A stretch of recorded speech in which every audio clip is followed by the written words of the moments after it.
Reflexões do Gato Moore, de Hoffmann. Reflexões do Gato Moore foi publicado pela primeira vez entre 1820 e 1822, mas infelizmente ficou inacabado, porque o Hoffmann, esse escritor alemão, que nasceu em 1776, veio a falecer justamente em 1822. Ele não teve tempo de concluir a última parte dessa obra. Esse romance é, na verdade, híbrido, porque nós temos a alternância de duas narrativas aqui dentro.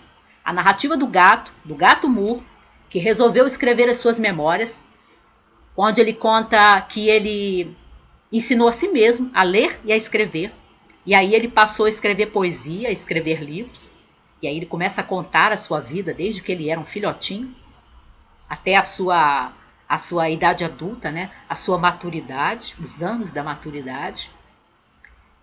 E a gente tem a narrativa que se mescla, né? Que corta as memórias do Moore e entra, e depois é interrompida para voltar as memórias do Moore, que é a história desse personagem, que é o Johannes Kreisler, que é um compositor, e alguém está escrevendo a biografia dele.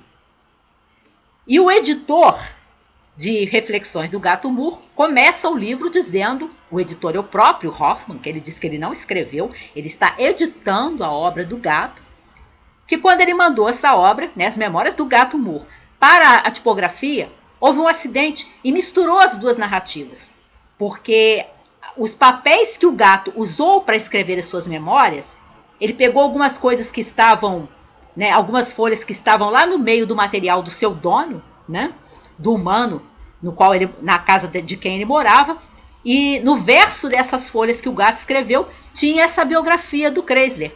E quando foi para a tipografia saiu tudo misturado. Então você tem a narrativa das memórias do gato, volta e meia, frequentemente cortada de repente, para entrar a narrativa da biografia do Kreisler. E aí você acompanha a biografia do Kreisler, que é outra vez cortada para entrar a narrativa das memórias do gato. Mas não, a gente não se perde. Apesar desse formato, dá para entender perfeitamente as duas narrativas, tá? As memórias do gato são, eu creio, a parte mais engraçada do livro. É a narrativa na qual eu realmente dei algumas gargalhadas. Em que alguns dos momentos em que o gato está apresentando a sua formação dentro da sociedade felina, né? Dos comportamentos e apresentando os grupos dentro dos gatos, né? Os grupos sociais dentro da classe dos gatos, a gente percebe perfeitamente que o Hoffmann está usando isso, né? Essa imagem de tratar de gatos, de uma sociedade de gatos e que há castas entre os gatos, etc, etc, para criticar a sociedade humana. E há momentos assim de dar gargalhadas. Eu dei algumas gargalhadas lendo. E o Gato Moore não é nada modesto, é bom que se avise. E a narrativa do Kreisler, a gente já tem aquela história que envolve mistérios, envolve crimes, envolve segredos do passado, né? Pessoas que estão agindo assim de uma forma suspeita, envolve conspirações, assassinatos e quase assassinatos, né? Nos lembremos que o Hoffmann é o autor daquele que é considerado o primeiro romance policial alemão, A Senhorita de Scuderi, que aliás eu já comentei num vídeo aqui de literatura policial. E aí a gente tem essas duas narrativas se mesclando. A forma como essas duas narrativas se mesclam, eu acho que lembra uma estrutura musical mesmo.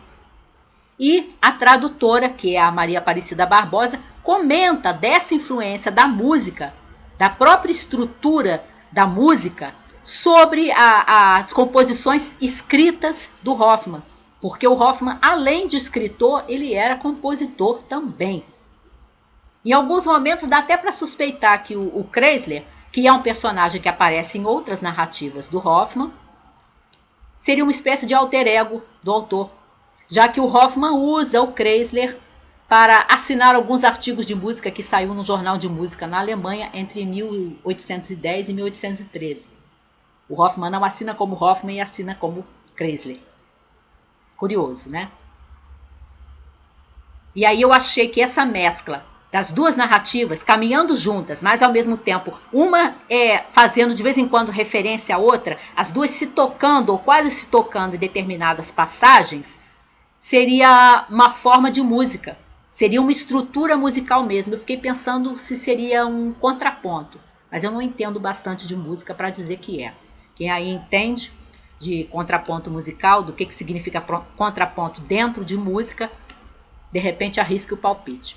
Porque você tem as duas narrativas e em alguns momentos elas parecem se superpor, né, se sobrepor uma à outra, né? Elas se autorreferem uma à outra, elas se tocam de certa forma, embora sejam o tempo todo narrativas distintas. A do gato e a biografia do Kreisler. O Kreisler é essa figura que tem tudo a ver com o protótipo do herói romântico, né?